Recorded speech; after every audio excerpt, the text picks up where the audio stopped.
Hello, and welcome to the J.R. Simplot Dawn Plant Contractor Orientation for the year 2026. If you have any questions during this presentation, please pause the presentation and call 208-234-5404 and ask for safety. While at the site, you can also call 234-5404 and ask to be put into contact with the shift supervisor for help with your job, ask for environmental for help with environmental concerns, or ask to be put into contact with safety for safety support.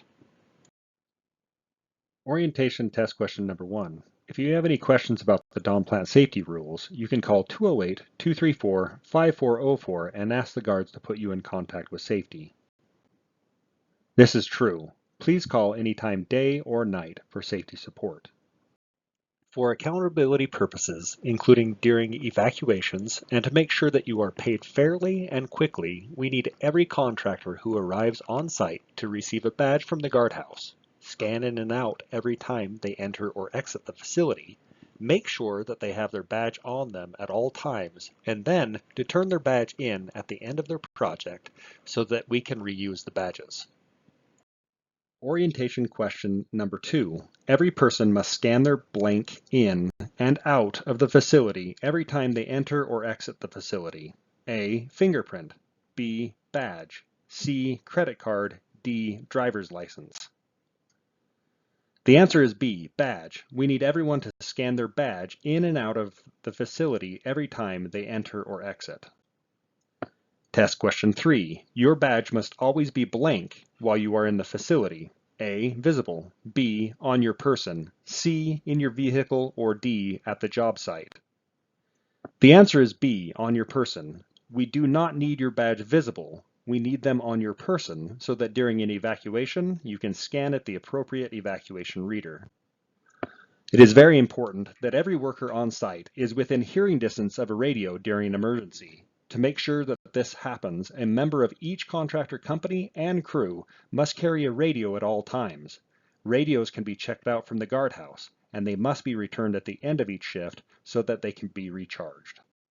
Question 4. Our goal for radio communication is to have every worker A. Within hearing distance of a radio during an emergency, B. Within walking distance of a radio. Our goal is to have everyone within hearing distance of a radio during an emergency. The answer is A.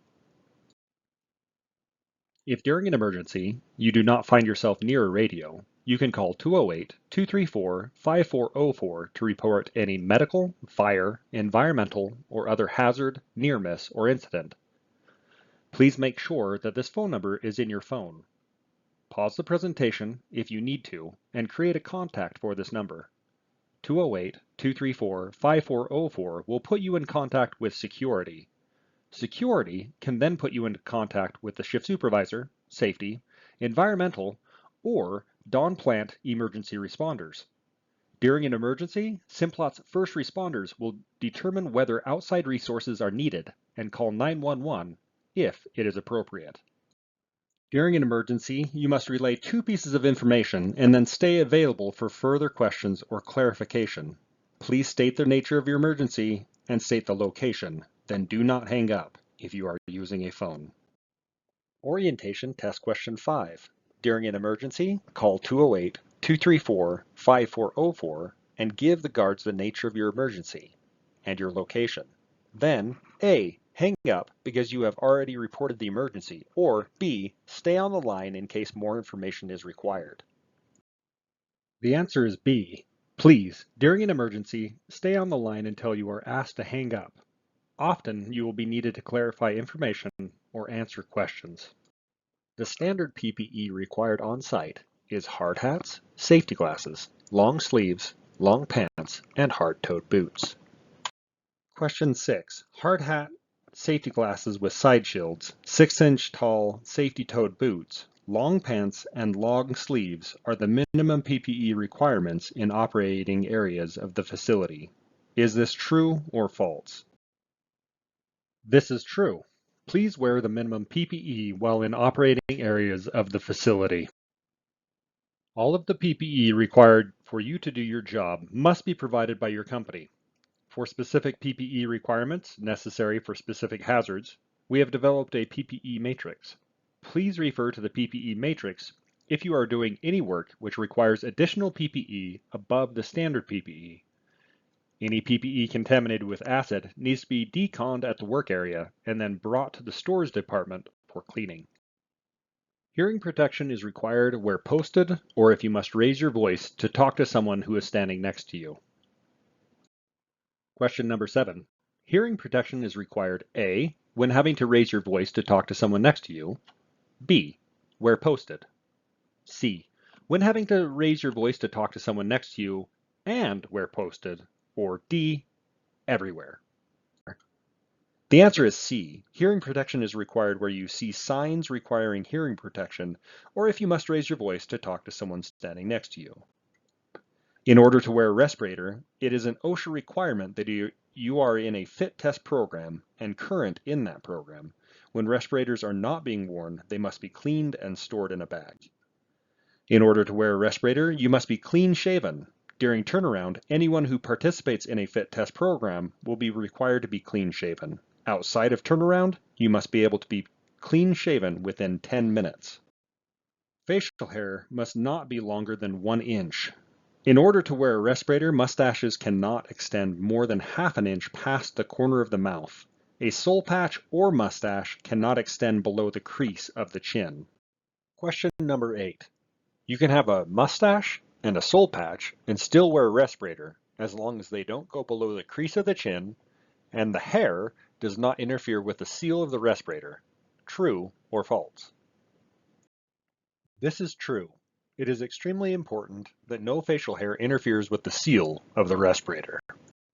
The railroad crossing at the main entrance to the facility is one of the most dangerous areas in the plant.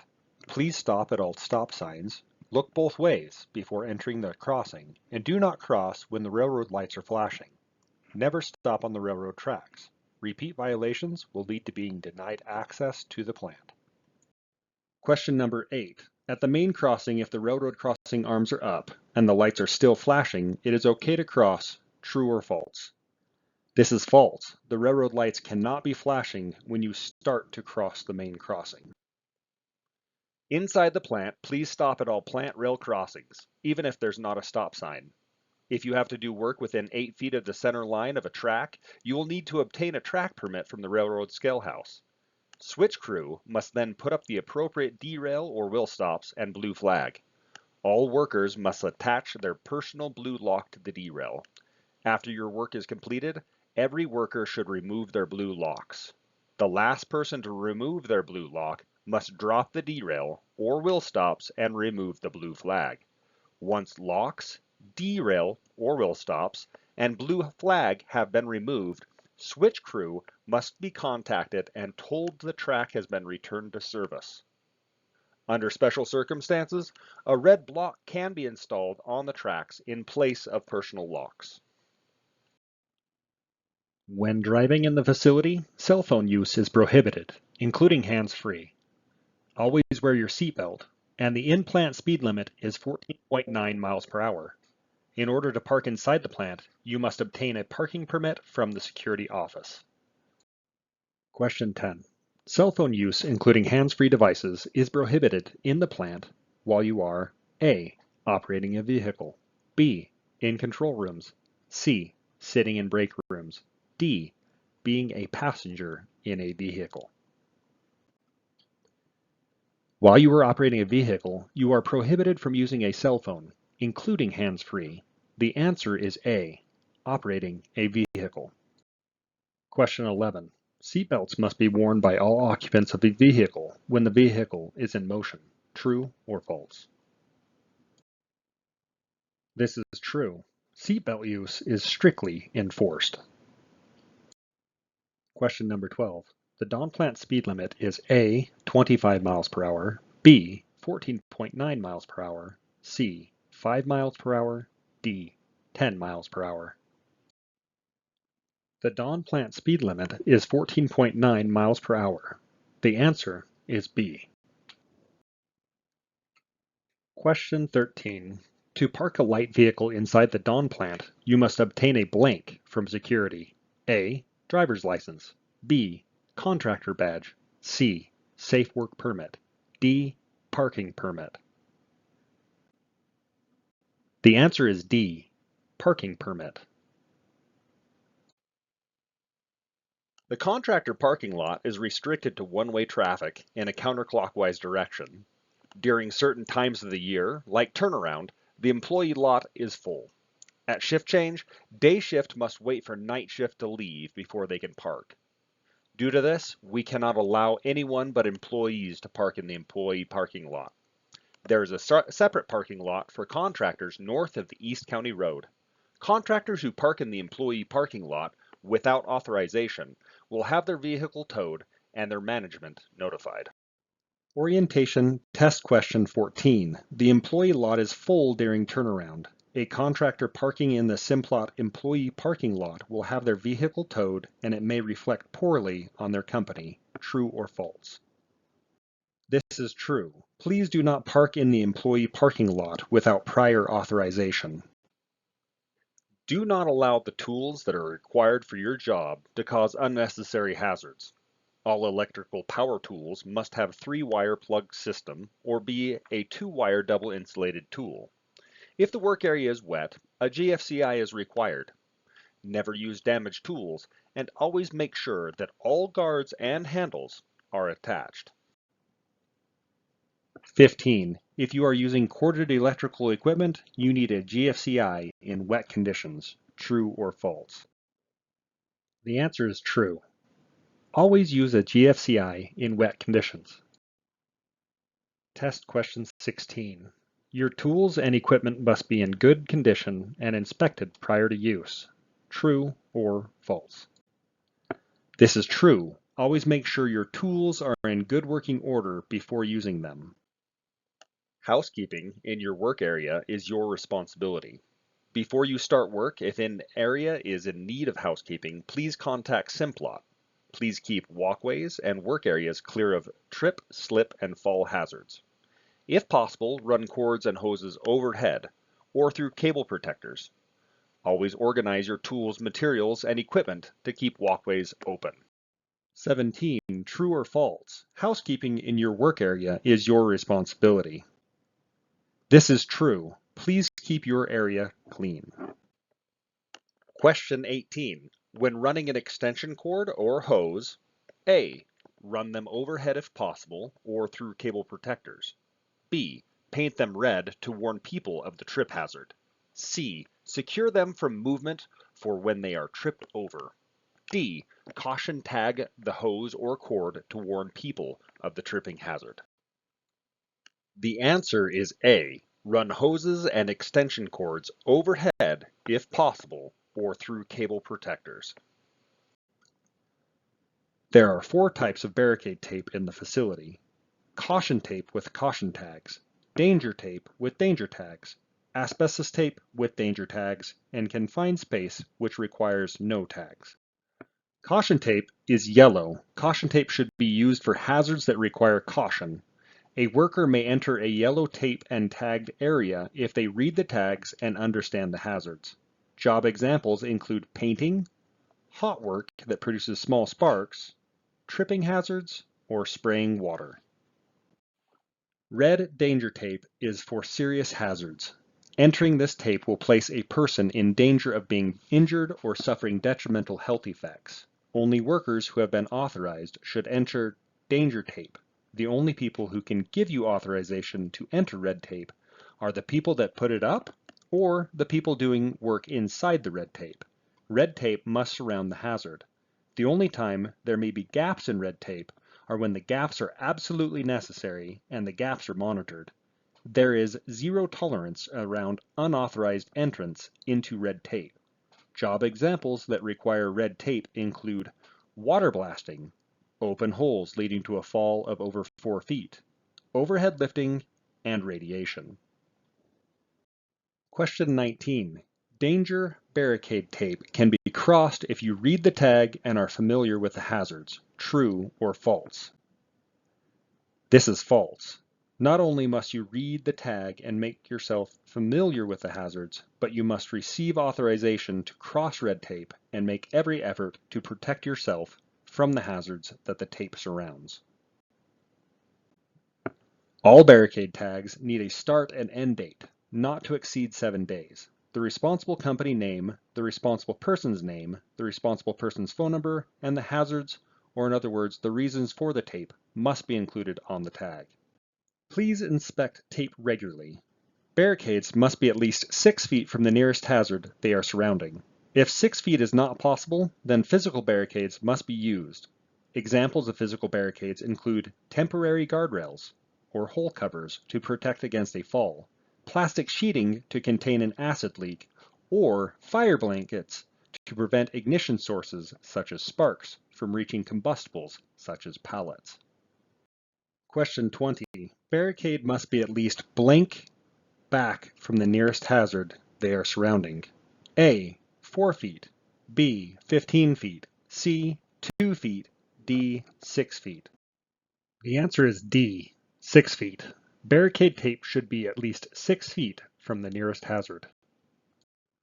Excavation. Anytime the ground is disrupted, 12 inches or deeper, an excavation permit is required. All excavations and trenches shall be inspected daily by an excavation competent person.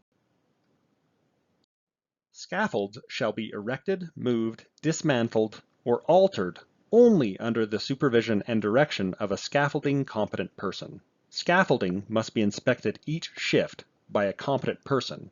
Before any worker gets on scaffolding, they must make sure that it looks sound and has been inspected that shift.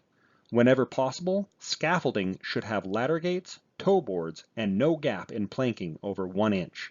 If these things are not possible, fall protection shall be required to work off the scaffolding. Test question 21. According to OSHA and Don Plant policy, scaffolding must be inspected by a competent person. A. Each shift. B. Each day. C. Each week. Or D. Each hour. The answer is A. Each shift. Do not use any scaffolding that has not been inspected by a competent person at the beginning of your shift. OSHA requires that all safety training must be provided by your company. This includes confined space training, hazardous communications training, and any other safety training you need to do your job safely. Question 22. Confined space training provided by your company is required to work in any confined space at our facility. True or false? This is true. Your company must train you on confined spaces before you enter a confined space at the Dawn plant. Crystalline silica can cause many different illnesses, including silicosis, lung cancer, COPD, kidney disease, and autoimmune diseases. Cutting, grinding, drilling, crushing, etc. of sandstone, rock, concrete, cement, brick, cinder block, mortar, and other such materials will produce silica. Please get with Simplot Safety for required protective measures when doing any of this work. Many of the older surfaces here at the Dawn plant are painted with lead paint. If you must disrupt paint, talk with safety about testing for lead. If lead is detected, safety will work with you to take proper precautions. The J.R. Simplot Dawn plant first opened its doors when asbestos was known as a wonder material and used in all forms of construction materials.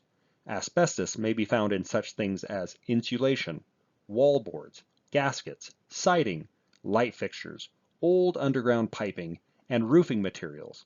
Please do not disturb asbestos-containing materials unless trained and authorized. Question number 23. Before removing any insulation gaskets, tiles, etc., you must have verification that it is asbestos-free. True or false? This is true. Simplot must verify that any presumed asbestos-containing materials are asbestos-free before you disturb them. At various locations in the plant, you might see labels stating asbestos or asbestos-free. On piping, there may be red and blue bands. This red and blue banding indicates a transition between non-asbestos and asbestos-containing materials. The area between two blue bands is non-asbestos material, where a blue band and a red band are next to each other. Starting at the blue band and moving towards the red band, the insulation contains asbestos. The J.R. Simplot Dawn plant's main products are acids. Sulfuric acid is one acid that we make. Sulfuric acid is a very strong acid. Here at the Dawn plant, it is often clear. Short-term exposure will cause severe skin burns and eye damage. This skin or eye damage is often permanent. Phosphoric acid is the main acid that we produce. It is considered a weak acid. Most of the phos acid that we produce is green. Phosphoric acid mud and scale can be black, brown, white, or green. Prolonged contact with phosphoric acid can cause skin burns and eye damage. While at the Dawn plant, if you come into contact with any foreign substance, please wash it off and report it immediately. Ammonia is possibly the most dangerous chemical we have on site. It is a strong base, meaning that it is also corrosive.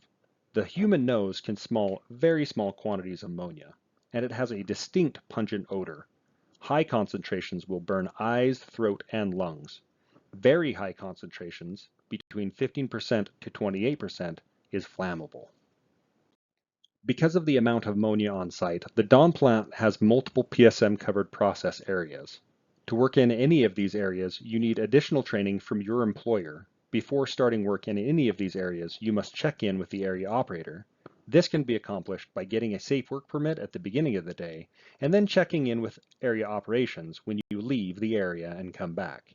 The PSM-covered process areas are the ammonia plant, ammonia unloading, granulation 1, granulation 2, and the 300 sulfuric scrubber.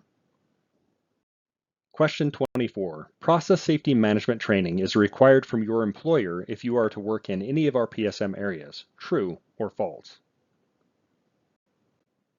This is true. Your employer must make sure that you understand the hazards of ammonia and that you can perform your job safely, including being able to follow all of Simplot's rules, especially around things like lockout tagout, hot work, and line breaking. Question 25. You do not have to check in with the area operator before entering a PSM covered area. This is false. You must check in with the area operations. 26. The 5 PSM covered process areas of the Dawn plant are A. Phos acid, liquid plant, or receiving, gypstack, and the cooling towers. B. 300 scrubber, G1, G2, sulfate, ammonia plant, and ammonia unloading. C. Mobile shop, gas maintenance, G1, railroad scales, and offices. D. Production lunchroom, tech building, sulfuric 400, boiler house, and G1. The 5 PSM process areas are B. The 300 sulfuric scrubber, the G1, G2, and sulfate granulation plants, ammonia plant, and ammonia unloading. Here are the PSM covered process areas in the plant. This map displays all of the places in the plant that may store, process, or otherwise contain ammonia at any time.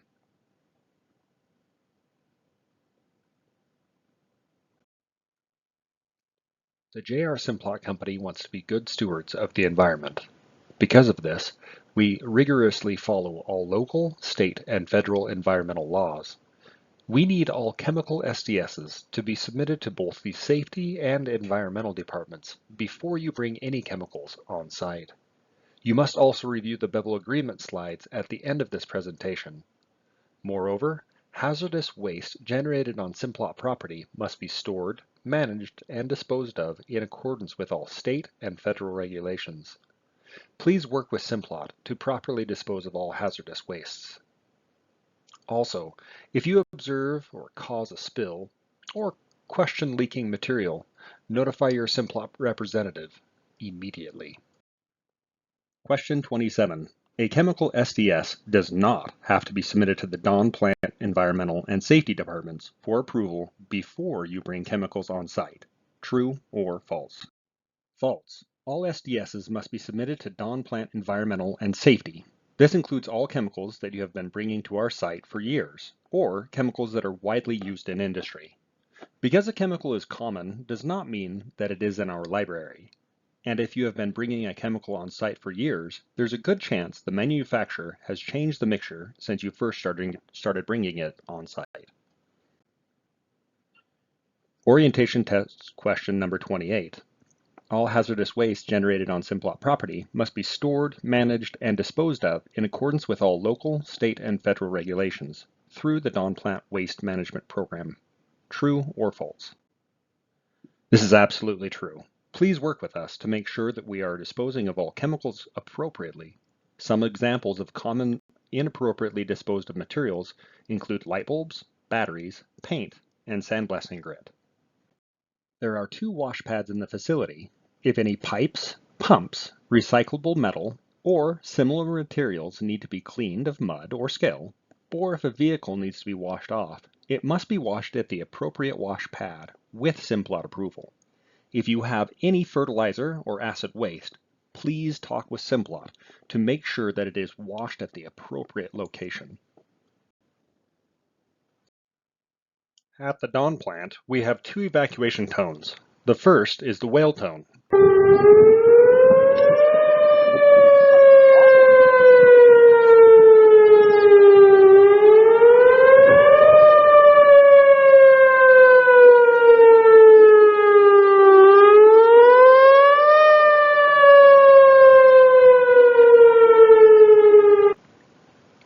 The whale tone sounds very similar to an air raid siren. This indicates an area-specific evacuation. It will be followed by verbal instructions. We test this tone at 12:30, right after lunch. The second tone is the high-low tone.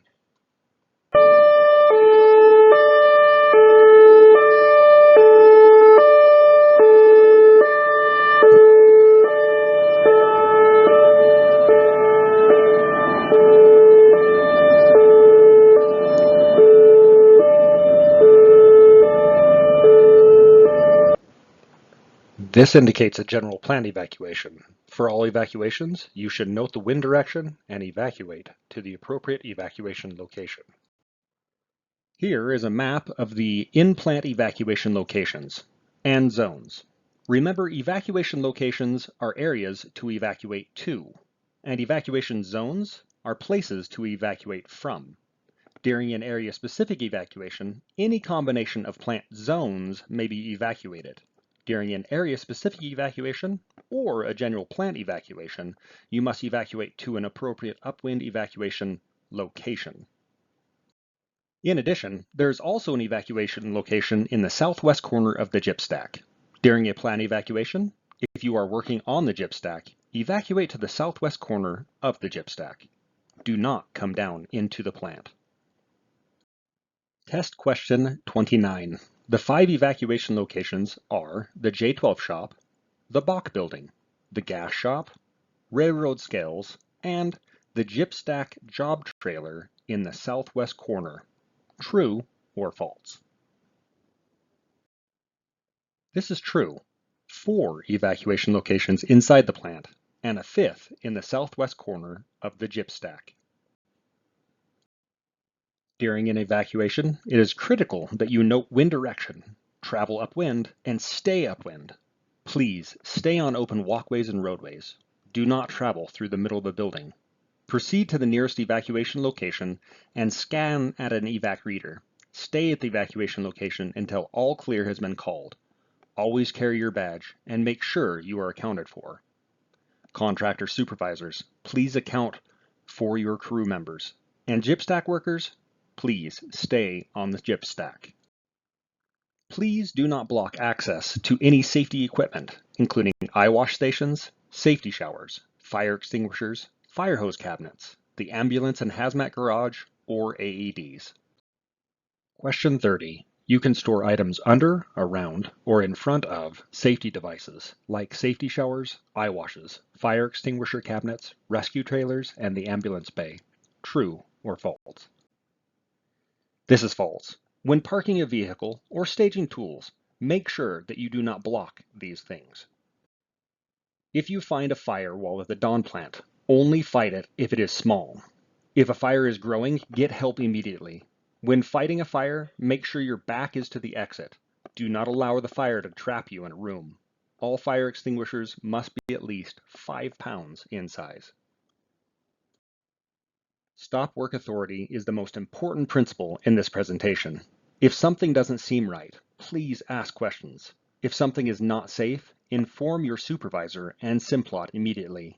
If the situation cannot be immediately resolved, stop work and contact a member of the safety department or a member of the plant leadership team. Please report all incidences, near misses, and hazards to your immediate supervisor and Simplot as soon as possible. The purpose of investigating hazards, near misses, and incidences is to identify the reasons for the issue and to correct them so they do not lead to additional incidences or more significant incidences. Question 31.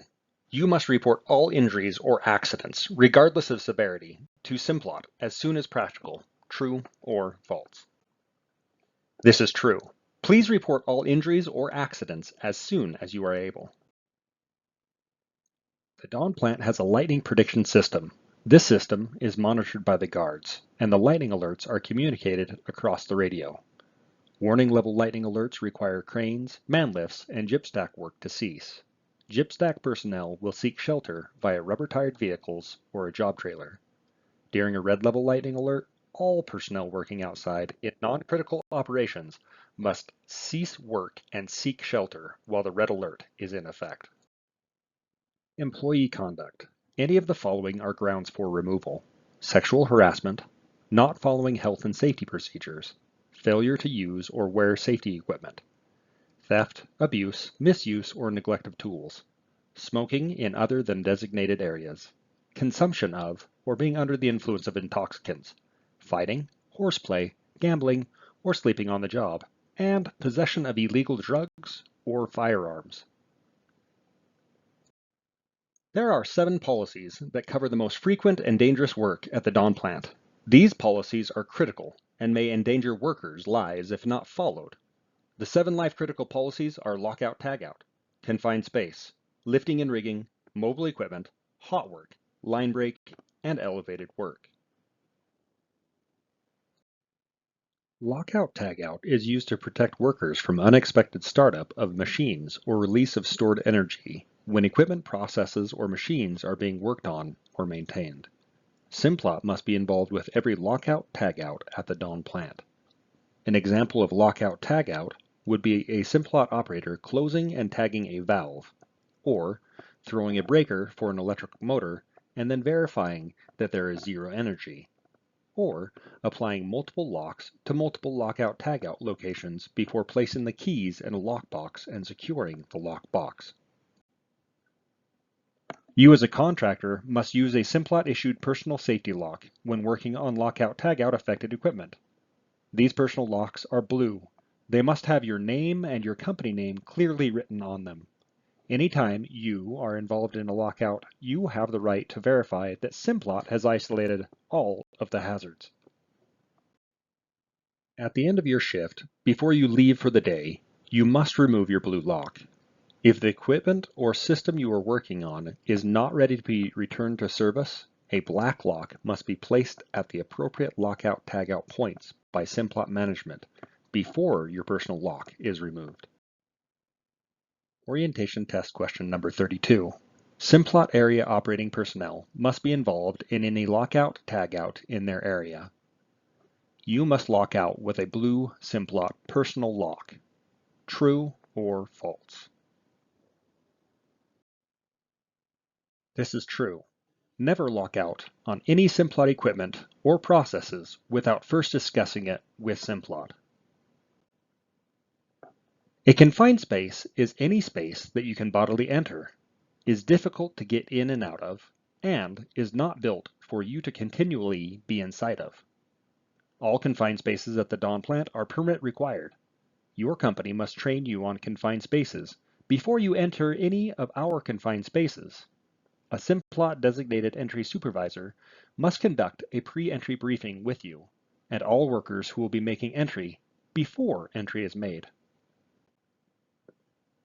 The pre-entry briefing must cover the following: the exact location. This is extremely important for emergency response. All hazards associated with the confined space.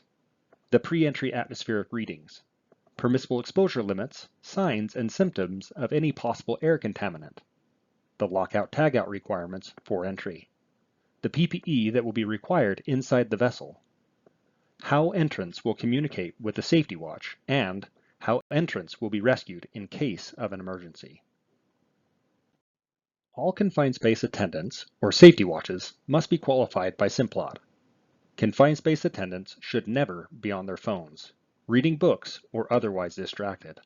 They must stay near the entry point at all times, and they must be able to communicate with the entrance and the emergency response teams.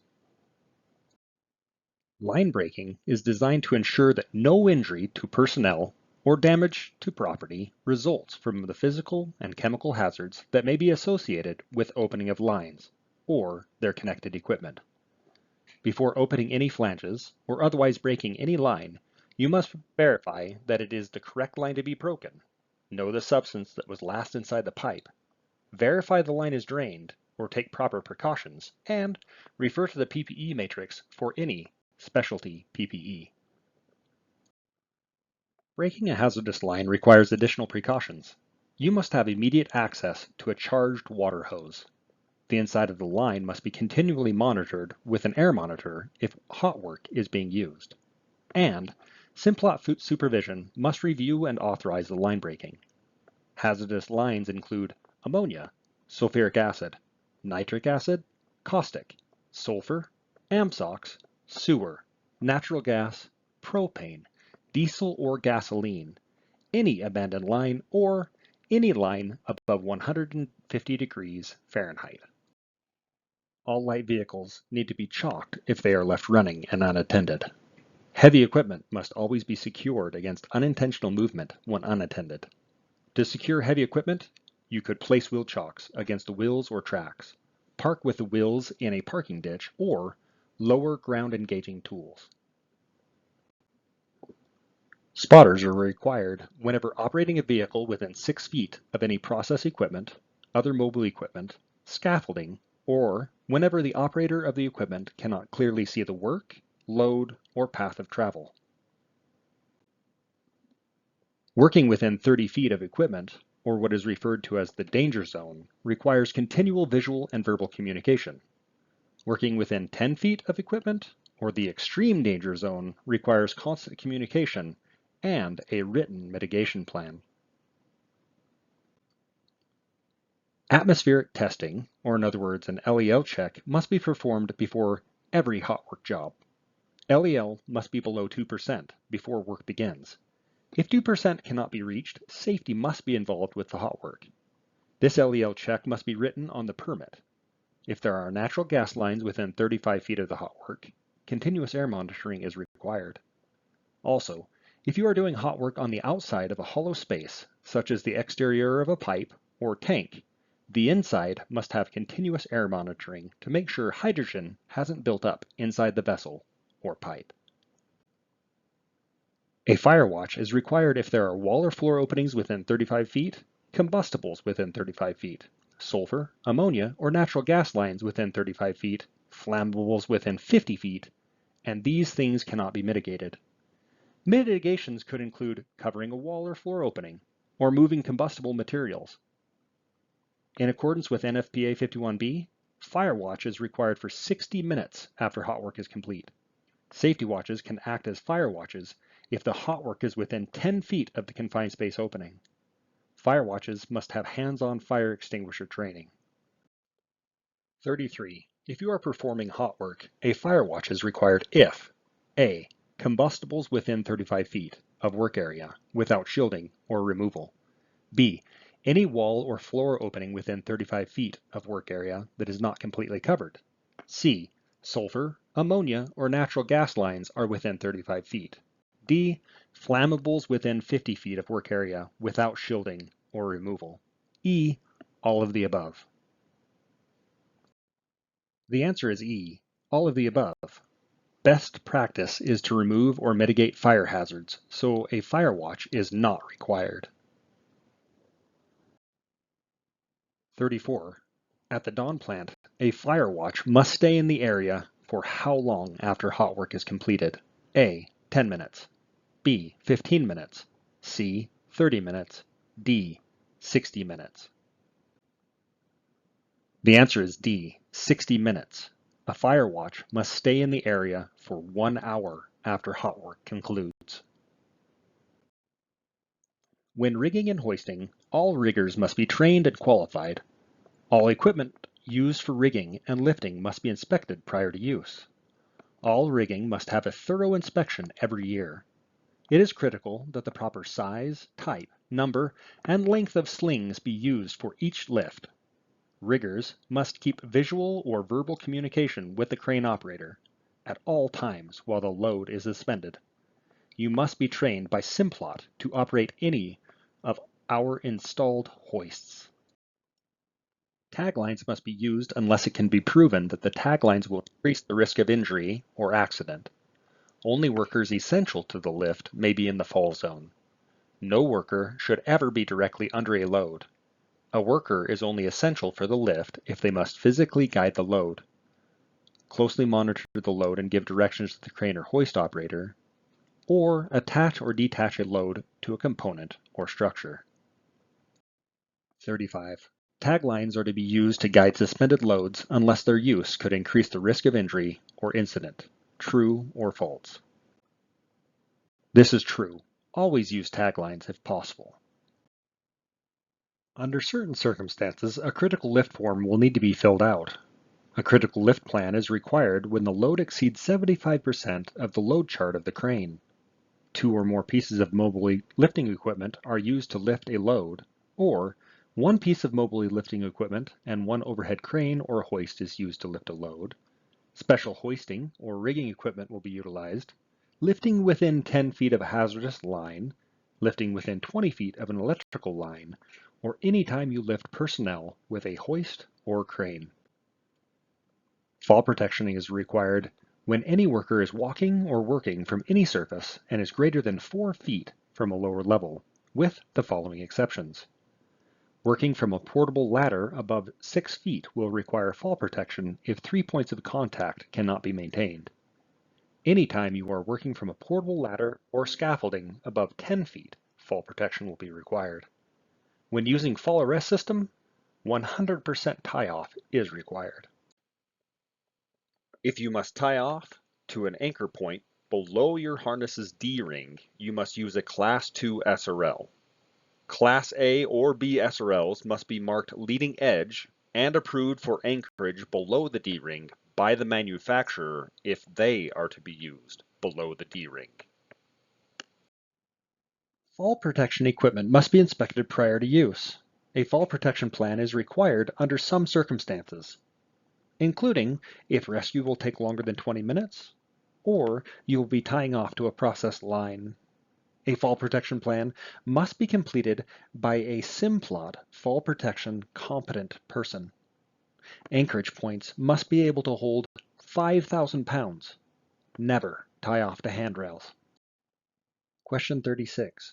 Anchorage points must be able to hold how many pounds? A. 1,000 pounds. B. 2,000 pounds. C. 5,000 pounds. Or D. 7,000 pounds. The answer is C. 5,000 pounds. Handrails are not designed to hold 5,000 pounds. Never tie off to handrails. Here at the Dawn plant, we require a health and safety plan to be filled out before any project or job is started. A health and safety plan, or HASP, captures information about the project or job and then discusses hazards associated with the job and the precautions that you will take to protect yourself from these hazards. SDSs for every chemical you are bringing on site must be submitted with the HASP. Each worker must read and sign the HASP to verify that they understand the job steps, the hazards involved, and what you have committed to do to protect yourself from these hazards. The 7 life critical policies and any environmental requirements associated with your job must be addressed on the HASP. Each shift, before work can start, a safe work permit must be obtained. Filling out the permit is a team effort. Filling out the permit is a great time to ask questions. If a condition is not covered by the permit, or conditions change during your work, you must stop work and conditions must be re-evaluated. The Safe Work Permit is a legal document. You must read it before you print your name and company name at the bottom. In general, if work needs to continue past the current shift, the permit will need to be extended or a new permit issued. Question 37. Two documents that your company needs before performing work at the Dawn plant are a HASP per project and a safe work permit per shift. True or false? This is true. Each worker must print their name on both the HASP and the safe work permit before starting work. Test question 38. In order to work in any operating areas of the facility, you are required to A.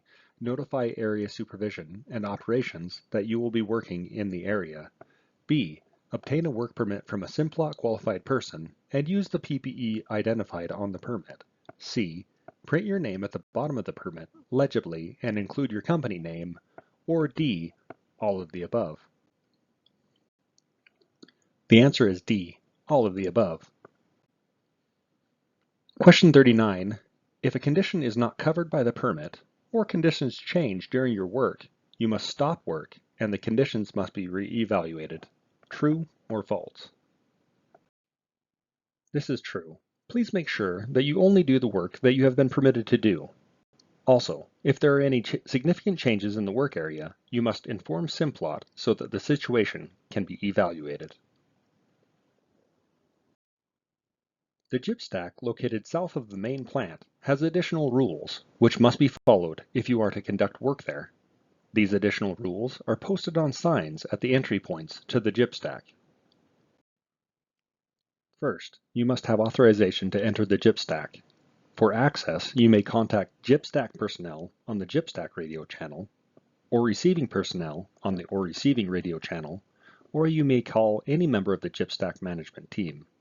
When accessing the gyp stack, call out your name, your destination, and the route that you will be taking. Light vehicles must yield the right-of-way to heavy equipment.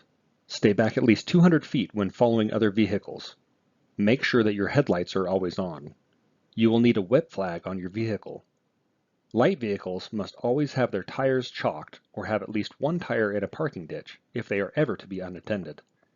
In order to conduct work or drive near water, a water rescue kit must be in the vehicle.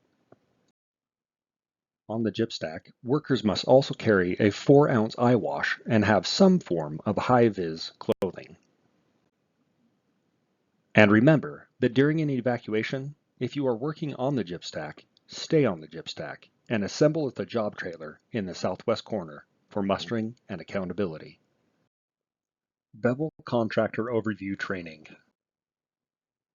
The purpose of this course is to provide an overview training of the outlined requirements imposed on the Dawn plant facility and set the groundwork of expectations for you as a Simplot contractor under the Bevel Consent Decree. The Bevel Consent Decree is an agreement between the J.R. Simplot Company and the U.S. government. This settlement is designed to reduce unintended inputs of wastes, spills, and leaks into wastewater and the phosphogypsum stack system. Waste from the phosphoric acid and granulation plants that are regulated by the Bevel Consent Decree include cleaning solutions from the SPA equipment and granulation equipment, as well as cleaning solutions from certain phosphoric acid and PPA equipment, as well as spills and leaks of phosphoric acid, sulfuric acid, nitric acid, gyp slurry or processed water off lined or contained areas. Waste generated in the sulfuric acid plants shall continue to be managed in accordance with applicable law. Test question 40. Waste regulated by the Bevel Consent Decree are the cleaning solutions from the following equipment. A. SPA equipment. B. Granulation equipment. C. Certain phosphoric acid and PPA equipment. D. All of the above. The answer is D. All of the above. Test question 41. Spills and leaks of what materials are regulated by the Consent Decree? A. Phosphoric acid and nitric acid. B. Phosphoric acid, sulfuric acid, and nitric acid. C.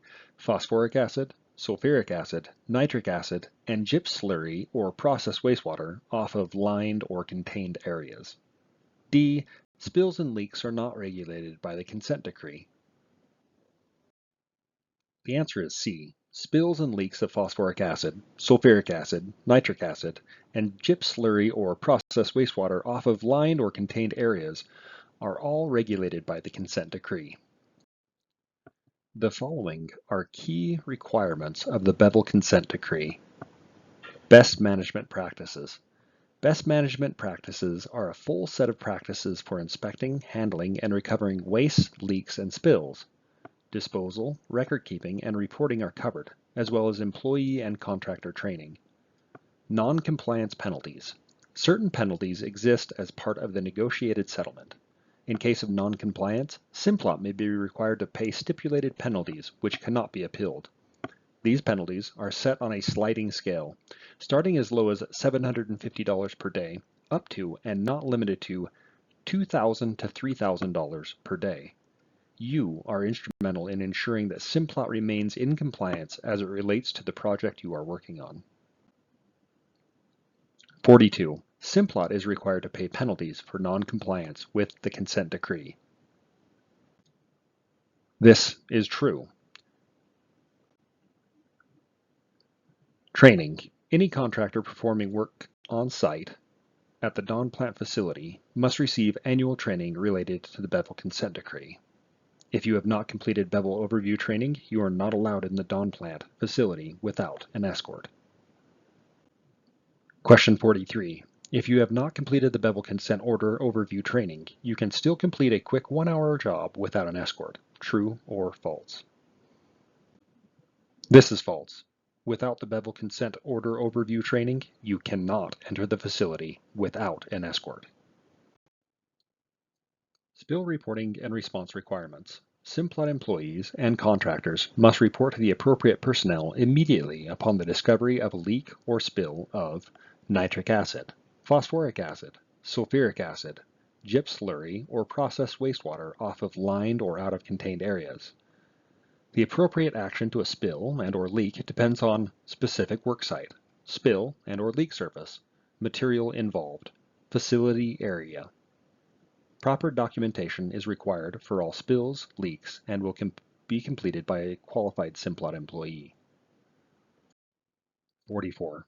A leak or spill must be reported immediately upon discovery to appropriate personnel, regardless of the surface type. This is true. Report all spills immediately upon finding them. Types of surfaces or containment areas at the Dawn plant.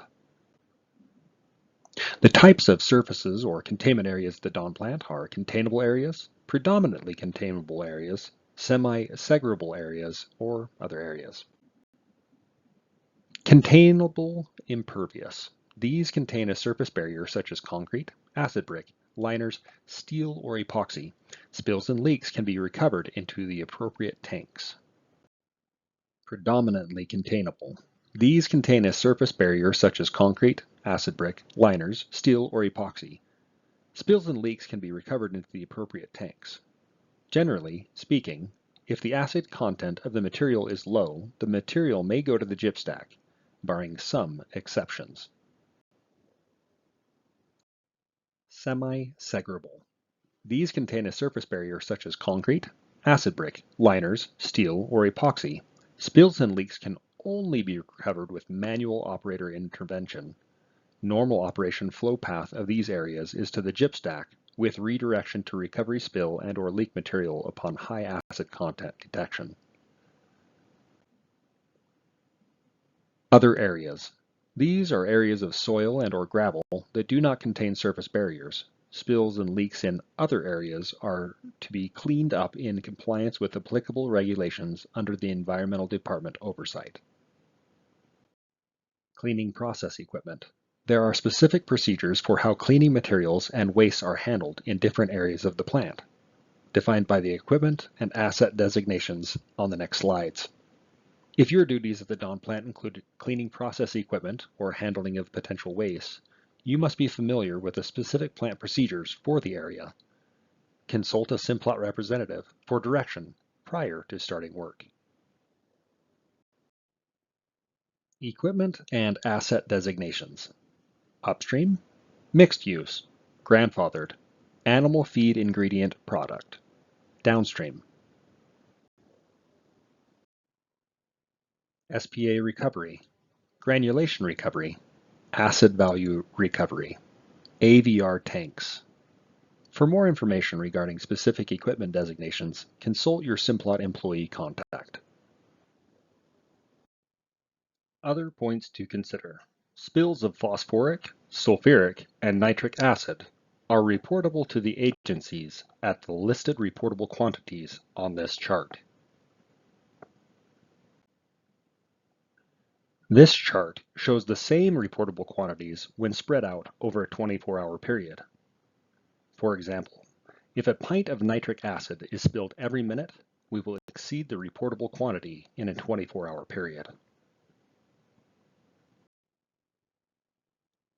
Document retention. All records which potentially relate to the consent decree must be retained for a minimum of 5 years. Permission from the DOJ and EPA must be obtained before any records or documents can be disposed of. Safety is your responsibility.